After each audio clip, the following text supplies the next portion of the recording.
도널드 트럼프 대통령은 오늘부터 부과하기 시작한 대캐나다 25%의 관세에 대해서 캐나다 측이 보복 관세로 맞불을 놓자 이에 상응하는 상호 관세를 추가로 즉각 부과하겠다고 다시 맞받아쳤습니다. 트럼프 대통령은 오늘 오후 트루소셜에 캐나다의 트리도 주지사에게 설명 좀 해달라라고 이야기를 했는데요. 이 보면 이제 Please explain to Governor Trudeau 이렇게 써놨죠. 거버너라고 했습니다. 프라임 미니스터인데 총리인데 근데 거버너라고 이야기를 하면 마치 미국에 있는 51번째 주의 주지사 부르듯이 지금 그렇게 부르는 것이죠. 그가 미국에 보복 관세를 부과하면 우리의 상호 관세는 즉각 같은 수준만큼 인상될 것이다. 이렇게 이야기를 합니다. 그동안 캐나다에 미국의 51번째 주가 되어야 된다고 주장해온 만큼 총리가 아닌 주지사라고 이렇게 트리도를 부른 점, 그리고 캐나다의 보복이 이루어지면 미국으로 수입되는 캐나다산 제품에 추가로 관세를 물릴 수 있다고 위협을 하는 것인데, 이게 단순하게 25%니까 뭐 추가하면 더 25% 뭐 이런 수준이 아닙니다. 생각보다 어마어마한 그러한 관세를 부과할 수 있는 상황이 됩니다. 상호 관세라는 표현을 제가 기억해야 됩니다. 분노한 트리도는 트럼프가 미국이 캐나다를 합병하기 쉽게 만들기 위해서 캐나다 경제를 붕괴시키려 한다라고 비난합니다. 캐나다를 51번째 주로 먹으려고 트럼프가 관세를 부과하는 거다, 이런 식의 지금 이야기를 하는 거죠. 우크라이나 문제로 러시아를 달래면서 워싱턴이 가까이 있는 동맹국을 표적 삼고 있다. 무슨 얘기입니까? 과거 적국이었던 러시아는 달래주고 오히려 지금 동맹국이었던 캐나다는 이렇게 힘들게 만드느냐 비판하는 겁니다. 캐나다와 함께 25% 관세 부과가 시작된 멕시코의 클라우디아 셰인바움 대통령은 일요일에 대응책을 발표할 거다라고 신중한 모습을 보이는 자세를 취했습니다. 곧바로 대응하지 않고 시간을 좀 가지고 대응하겠다라고만 이야기를 한 것이죠. 당초 트럼프의 25% 관세 부과는 원래 목적이요, 중국발 펜타닐 유입과 불법 입국자 차단을 목표로 한 것이었습니다. 지난 2월 달에 이거 부과하겠다라고 발표했다가 당장 멕시코 대통령이 그럼 우리가 국경에 군대를 좀 더 늘리겠다, 10,000명의 병력을 더 보내가지고 국경 안보를 하겠다, 불법 입국자가 미국에 발생하지 않도록 차단해 주겠다라고 이야기하면서 트럼프 대통령이 그러면은 유예해 줄게 이렇게 했던 거 아닙니까? 캐나다도 마찬가지, 본인들도 국경 지역의 병력을 확충하고 펜타닐이 미국에 들어가는 거를 막도록 해주겠다, 도와주겠다라고 해서 그래서 한 달 유예 기간을 줬던 거였는데, 그런데 이 상황이 보니까 트럼프 대통령 입장에서 보니까 이들 국가가 불법 입국과 마약 거래를 막는 일에서 모두 진전이 없다라고 판단을 했던 것입니다. 앞서서 트럼프 대통령이 지난달 1일 서명한 대캐나다 관세 부과 관련 행정명령에는 캐나다에 보복이 있으면 대통령이 관세의 범위를 늘리거나 확대할 수 있다라는 조항도 명시되어 있었습니다. 특히 트럼프 대통령은 다음 달 1일까지 연방재무부와 상무부에 조사를 해서 보고서를 내라라고 이야기한 적이 있죠. 각 나라별로 미국의 제품을 수입할 때 각 나라들이 얼마만큼의 관세를 부과하고 있고 그 관세에 맞추어서 우리도 똑같은 관세를 부과할 경우, 그것을 상호 관세라고 하는 것인데, 그렇게 할 경우에 어떠한 영향이 미쳐질지에 대한 보고서를 작성을 해라, 적절한 제안을 내라라고 이야기했습니다. 4월 1일까지 그것을 내오면 4월 2일부터 상호 관세를 실시하겠다, 이렇게 지금 밝혀놓은 상황이죠. 캐나다를 상대로는 하지만 4월 2일까지 기다리지 않겠다, 지금 당장 상호 관세를 부과하겠다, 이렇게 강수를 둔 겁니다. 상호 관세는 상대방 국가가 자국에 부과하는 관세에 상응하는 관세를 의미하는 겁니다. 무슨 얘기냐면 지난 수십 년 동안 캐나다는 몇몇 미국 제품에 대해서 엄청나게 비싼 관세를 부과했습니다. 몇 가지만 예를 들어볼까요? 미국 우유 카나다에 팔면 카나다 정부는 270% 관세 부과했습니다. 270%. 치즈, 미국산 치즈는 245%, 버터는 298%, 닭고기는요 238% 관세 부과했고요. 계란 163% 관세 부과했습니다. 소세지 69.9%, 보리씨 57.8%, 소고기, 육류 이런 것들은 26.5% 관세 부과했었고, 구리 제품, 구리는 48%, 철강도 25%나 부과를 했습니다. 침류엽수 목재, 이 침류엽수 목재는 보통 건축할 때 많이 사용하는 목재인데 이거 14.5% 관세 부과했었고요. 하지만 우리가 캐나다 거 미국에서 목재 가져올 때는 관세 부과 안 했던 부분이거든요.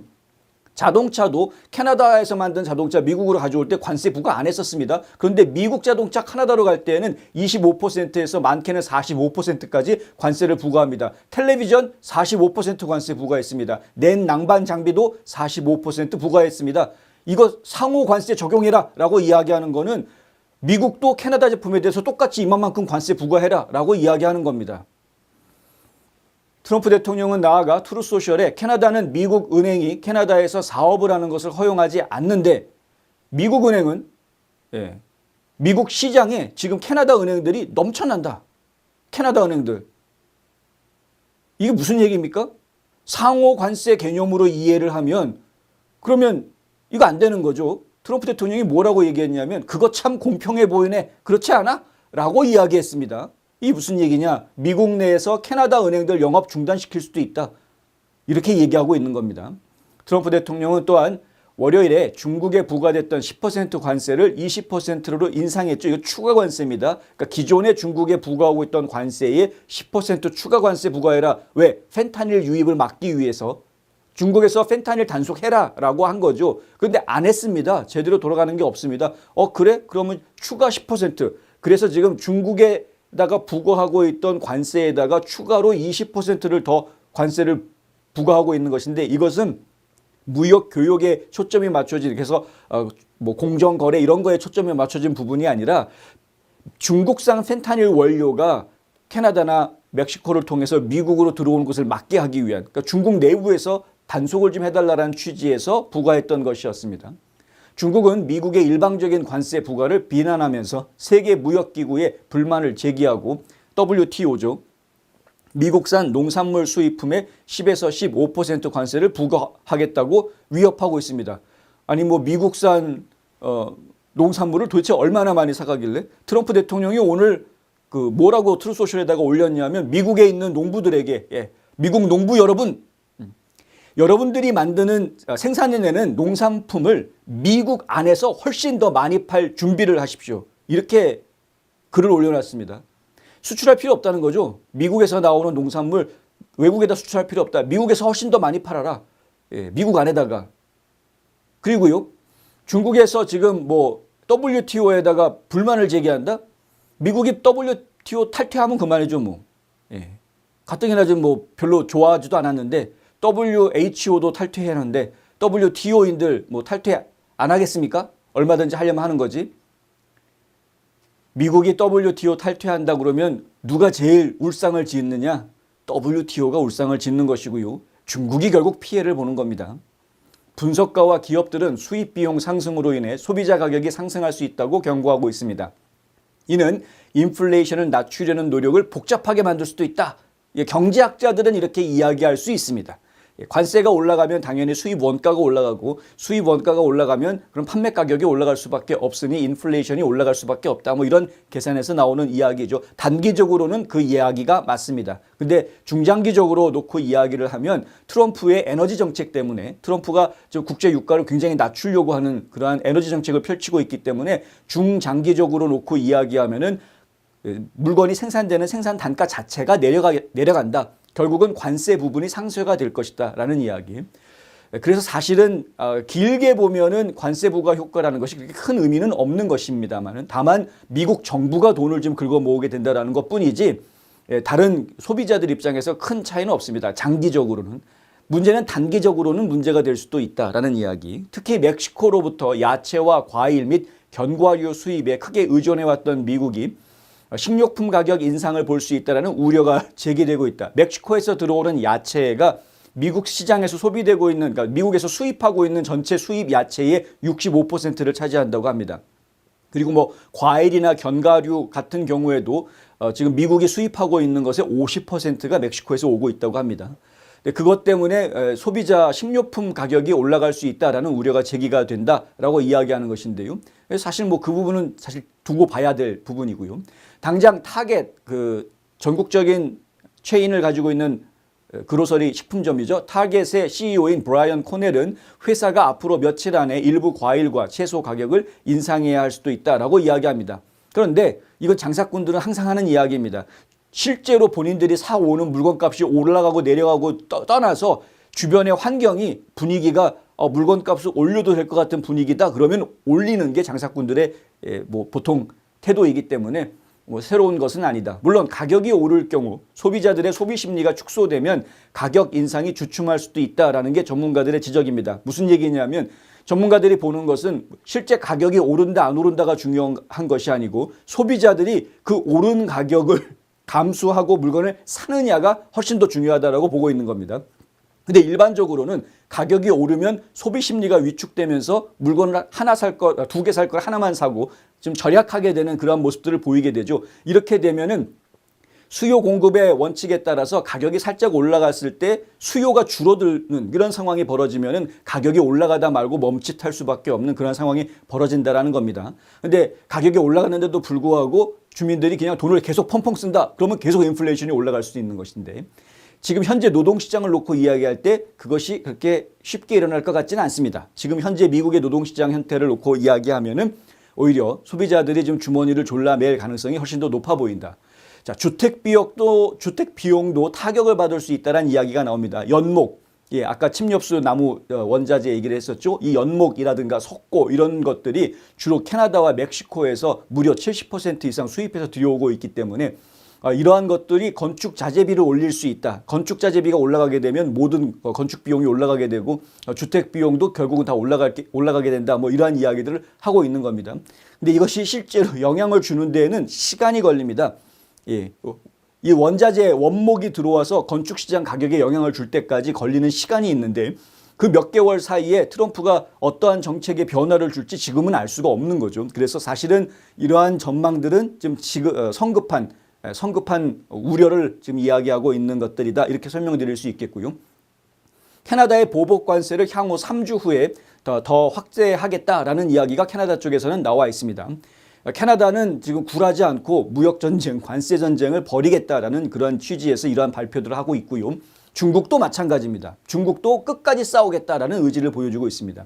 자, 캐나다의 트루도 총리는 캐나다인들은 합리적이다. 우리는 예의 바르다. 우리는 싸움에서 물러서지 않을 것이다. 이렇게 이야기하고 있고요. 중국은 미국에 대한 관세가 다음 주부터 발효돼서 콩에서 닭고기까지 수천억 달러 규모의 수입에 영향을 미칠 것이다라고 발표했습니다. 중국은 또한 미국산 목재 수입을 중단시켰고요. 아예 미국 수출업체 3곳의 대두 선적을 중단했다라고 발표했습니다. 대두 아시죠? 콩. 그리고 중국 외교부는 미국과의 무역 전쟁을 끝까지 싸우겠다라고 다짐하는 그런 발표를 냈습니다.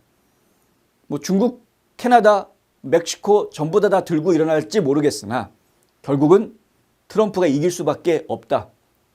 여러 가지 이유가 있습니다. 여러 가지 이유가 있는데요. 근데 가장 큰 이유가 결국은 미국이 기축통화, 이 달러화라는 전 세계의 무역에서 사용되는 이 달러화라는 기축통화를 쥐고 있다는 부분.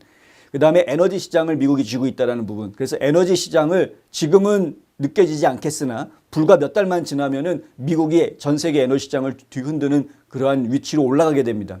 요 사이에 상당히 많은 변화들을 겪게 될 것이다. 결국은 캐나다나 중국이나 멕시코나 미국이 요구하는 부분들을 수용할 수밖에 없다라는 거죠. 이 시작이 뭐였습니까? 펜타닐입니다. 펜타닐. 미국 국민들을 목숨을 앗아가고 있는 그 펜타닐이 미국 땅에 들어오는 것을 막게 하겠다. 거기에서부터 시작된 이야기입니다. 그럼 다른 데다가 자꾸 잡스러운 이야기들을 꺼낼 것이 아니라 펜타닐 차단하는 데 집중하면 되는 것이었는데 그것을 집중하지 않고 있다는 것이 저희로서 상당히 안타깝다라는 이야기를 드릴 수밖에 없는 거죠. 그나마 멕시코는 조금 이야기를 알아듣고 있기 때문에 멕시코는 신중하게 움직이고 있는데 중국이나 캐나다처럼 완전히 좌경화되어져 있는 나라들은 지금 트럼프한테 일단은 덤비고 보려는 이러한 모습들을 보여주고 있다. 아무래도 이제 중국은 특별히 과시욕이 있기 때문에 이 중국이라는 나라가 국격이 이 미국한테 밀리는 모습을 보여주지 않기 위한 어떤 그 쇼윈도우 효과 같은 것들도 좀 생각을 안 할 수가 없는 입장에 있다 보니까 더욱더 크게 반발하는 모습을 보여주는 것이 아닌가 뭐 이렇게 풀이해 보기도 합니다.